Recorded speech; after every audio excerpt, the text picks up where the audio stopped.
नौजवानों को अवगत करना चाहेंगे कि उस चीज़ों से, शोषण से बचे और अपनी आँख को खोलकर चीज़ों को देखने का प्रयास करें, जहाँ पे उनकी आने वाली कल भविष्य उज्जवल हो और एक बिहार की प्रगति में अपनी योगदान दे सके।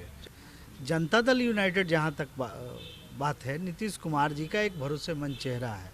इस मामले में नहीं कि वो कितनी बार किनके साथ संगत किया, बल्कि उनकी प्रतिबद्धताएं हैं, विकास के प्रति प्रतिबद्धता, साथ ही साथ शोषित वंचितों के अधिकारों के सुरक्षा के प्रति प्रतिबद्धता और दृढ़ निश्चयी विश्वास के कारण हम इस चेहरे पर भरोसा करते हुए उनके मिशन में सहभागी बने।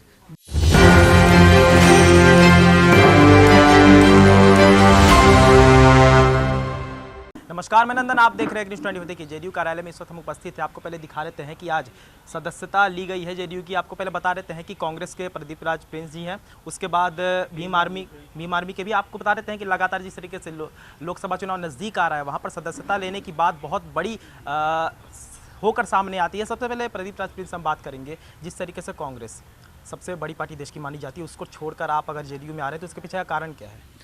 देखिए, इतिहास की पार्टी कांग्रेस है, इसमें दो राय नहीं है, लेकिन आज की परिस्थिति, वर्तमान परिस्थिति में कांग्रेस समाप्त की ओर बढ़ चुकी है, समाप्त के ओर जा चुकी है। अब वहाँ पे जिस तरह से पार्टी के जो विचारधारा है कि परिवारवाद को आगे बढ़ाना और उसी में वो विश्वास रखती हैं, यही कारण है कि आज कांग्रेस समाप्त हो चुकी है। हम लोगों ने बिहार में माननीय मुख्यमंत्री जी की जो कार्यशैली है, नौजवान और सभी के भागीदारी को लेकर चलने का संकल्प इनकी है, इनकी विचारधारा से और इनकी काम करने की शैली से हम लोगों का बहुत ही ज़्यादा इनसे आत्मा हृदय मिला, जो कि हम लोग इस पार्टी में आने पे मजबूर हुए और इस पार्टी के झंडा उठाने का संकल्प लिया।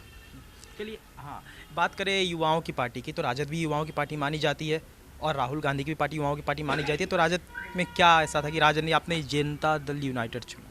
देखिए, आपको पता होगा कि आरजेडी युवाओं की पार्टी सिर्फ शोषण करने की है। जैसे वहाँ पे यादवों की वोट लेकर तेजस्वी यादव जी आज तक सत्ता में आए, 2 बार आए, वो भी हमारे मुख्यमंत्री जी की सहयोग से आए, तो उन्होंने कभी भी यादवों को उन्होंने मंत्री नहीं दिया, स्वयं ही सब कुछ रहे।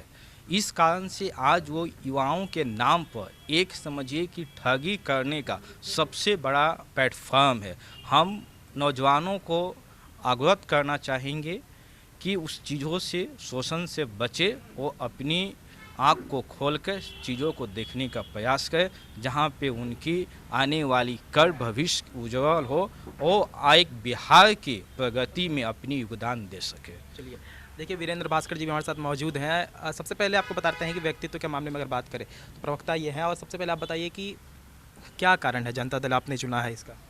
सबको क्रांतिकारी जय भीम। देखिए, आज़ाद समाज पार्टी का मैं प्रदेश प्रवक्ता रहा हूँ, उपाध्यक्ष रहा हूँ। कांसीराम साहब के विचारों से चलता हूँ। कांसीराम साहब ने कहा है कि शोषित वंचितों के अधिकार तभी सुरक्षित रह सकते हैं जब वो सत्ता में जाए। हमारी पार्टी आज़ाद समाज पार्टी बिहार में जो स्थिति थी, वो कहीं ना कहीं सत्ता में भागीदारी करने के लिए ललायत नहीं दिख रही थी, ना ही कोई प्रयास कर रही थी। जनता दल यूनाइटेड जहाँ तक बात है, नीतीश कुमार जी का एक भरोसेमंद चेहरा है। इस मामले में नहीं कि वो कितनी बार किनके साथ संगत किया, बल्कि उनकी प्रतिबद्धताएं हैं, विकास के प्रति प्रतिबद्धता, साथ ही साथ शोषित वंचितों के अधिकारों के सुरक्षा के प्रति प्रतिबद्धता और दृढ़ निश्चयी विश्वास के कारण हम इस चेहरे पर भरोसा करते हुए उनके मिशन में सहभागी बने। जैसे उदाहरण के तौर पे मैं बताना चाहता हूँ कि आप सोचिए कि अल्पमत में रहते हुए भी 75% का आरक्षण इन्होंने लागू किया, महिलाओं का 33% का आरक्षण सरकारी नौकरी में इन्होंने किया। आप चल जाइए स्थानीय निकाय चुनाव में 50% महिलाओं का इन्होंने आरक्षण किया, जिसके कारण आज पूरे बिहार में महिला नेत्री दिखती है। ये बिहार में पहला प्रदेश है। और आप ये समझ लीजिए कि जिस तरह इनकी 7 निश्चय योजना है, स्टूडेंट क्रेडिट कार्ड योजना है, ये सब ऐसे देश के लिए एक मिसाल है जो लोगों कमज़ोर वर्ग के लिए विकास के नए दरवाजे खोलती है। बातों से विकास नहीं होता है, कुछ कार्यक्रमों के माध्यम से उसे प्रफुल्लित होते देखना पड़ता है, जो कहीं ना कहीं आपके नीतीश कुमार जी जो हमारे मुख्यमंत्री, माननीय मुख्यमंत्री जी, इनके प्रतिबद्धताओं में, इनके कार्यों में दिखता है। एक सवाल हमने इनसे भी किया था कि जेडीयू ही क्यों, तमाम पार्टियां हैं, आपने जेडीयू क्या इसलिए चुना क्योंकि सत्ताधारी पार्टी, इसमें आपका प्रॉफिट हो सकता है कुछ? नहीं, सत्ताधारी पार्टी हम यहाँ चुनाव लड़ने नहीं आए हैं। अभी आप जान रहे हैं लोकसभा चुनाव का मामला है और इसमें ऐसा कुछ नहीं है। मेरा ये कहना है कि आप जब नेतृत्व करते हैं तो हम लोग संविधान को मानने वाले लोग हैं, लोकतंत्र को मानने वाले लोग, तो इस देश में कहीं ना कहीं राजनीतिक भागीदारी आपको निभानी पड़ेगी और विकास में सहभागिता के लिए और अपनी सुरक्षा के लिए किसी न किसी मजबूत व्यक्तित्व के नेतृत्व में चलना होगा। और मुझे लगता है नीतीश कुमार जी ना सिर्फ एक मजबूत नेतृत्व हैं बल्कि एक दृढ़ निश्चयी व्यक्ति है जो ठान लेते हैं, उसे कर लेते हैं। यही उनकी प्रवृत्ति के कारण हम उनका नेतृत्व स्वीकार करते हैं। आखिरी सवाल लेंगे, क्या कदम होगा आपका, इस पार्टी में आए हैं तो क्या सोच कर आए हैं, क्या करें? मेरा जो निश्चित तौर पे मैं पार्टी से चाहूँगा कि जो पक्ष है सेक्युलरिज्म का या संविधान बचाने का, जो पार्टी का पक्ष, सेक्युलरिज्म जो सबसे बड़ा कारण है कि लोग पार्टीज भी छोड़ते, सेक्युलरिज्म के चलते ही पार्टियां बनती भी और कुछ लोग आगे सेक्युलरिज्म पे ही गेम खेलते हैं। लेकिन जो सेक्युलरिज्म जो है संविधान की मूल भावना है, उससे आप इनकार करके इस देश की कल्पना नहीं कर सकते। आप समझिए कि भारत का जब विभाजन हुआ था तो इसी शर्त पे हुआ था कि सेक्युलर राज्य होगा, तभी यहाँ मुसलमान या अन्य धर्मों के लोग। वही सेक्युलरिज्म आज के समय में ऐसा है जो धर्मवाद को ज़्यादा तवज्जो दे रहा है। देखिए, आप सिर्फ भारत के परिप्रेक्ष्य में अगर आप ऐसा सोचते हैं, आप वैश्विक स्तर पर आइए। हिंदू राष्ट्र अगर आप बनाएंगे तो सिर्फ 2 ही राष्ट्र होंगे, एक नेपाल ऑलरेडी है, भारत बनेगा। तो यानी कि हम अल्पसंख्यक रहे इस देश में। आज क्रिश्चियनिटी पूरे विश्व में है, सेकंड में अगर मुस्लिम आता है तो यानी हम अल्पसंख्यक में जाए। हम पूरे विश्व की बात करते हैं, विश्व बंधुत्व की बात करती है।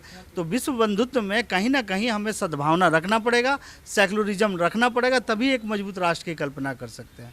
और जहाँ तक बात है कि आपने पार्टी में आपकी क्या भूमिका होगी, मेरी भूमिका होगी कि सरकार द्वारा जितने भी शोषित वंचितों के लिए, खास करके कमज़ोर वर्गों के लिए जो योजनाएं हैं, उनका प्रचार प्रसार वहाँ नीचे तक जाना चाहिए, जो आज नहीं जा पा रहा है। इतने बड़े जैसे स्टूडेंट क्रेडिट कार्ड योजना को आप देख लीजिए, आप जितना लक्ष्य रखा गया हर साल उतना लक्ष्य पूरा नहीं हो पा रहा है। क्यों नहीं? इतनी खूबसूरत योजना है, बावजूद इसके लाभार्थी के पास नहीं पहुँच रहे।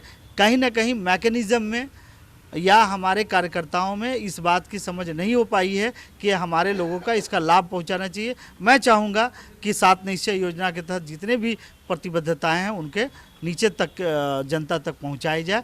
तो मैं मानता हूं कि बिहार एक सचमुच में विकसित और विकासशील प्रदेश